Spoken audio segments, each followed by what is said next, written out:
চট্টগ্রামে বিএনপি প্রার্থী গুলিবিদ্ধের ঘটনায় এখনো মামলা হয়নি, নেই গ্রেপ্তারও। নিজেদের দ্বন্দ্বে সন্ত্রাসীকে হত্যা বলছে পুলিশ।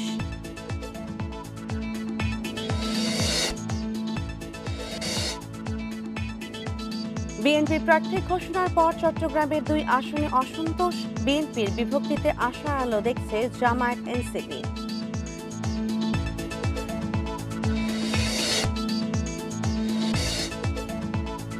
9 মাসের হত্যা মামলা প্রায় 3000 দিনে গড়ে 11টি। মামলার সংখ্যা বাড়লেও হত্যাকাণ্ড বাড়েনি, দাবি পুলিশ সদর দপ্তরের।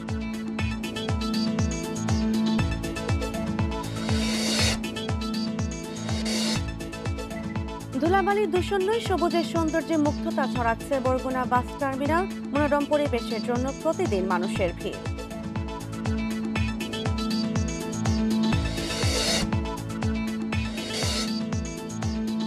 ট্রাম্পের পর এবার পারমাণবিক অস্ত্র পরীক্ষার নির্দেশ রুশ প্রেসিডেন্ট পুতিনের। বিশ্ব রাজনীতিতে অস্থিতিশীলতা বাড়ার শঙ্কা।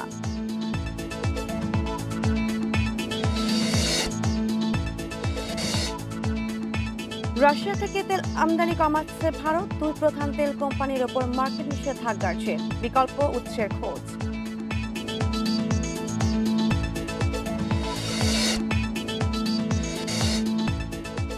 চ্যাম্পিয়ন্স লিগে ব্রাগার সাথে ড্র করল বার্সেলোনা। ম্যান সিটির বড় জয়, সহজ জয় পেয়েছে ইন্টার মিলান ও নিউক্যাসল।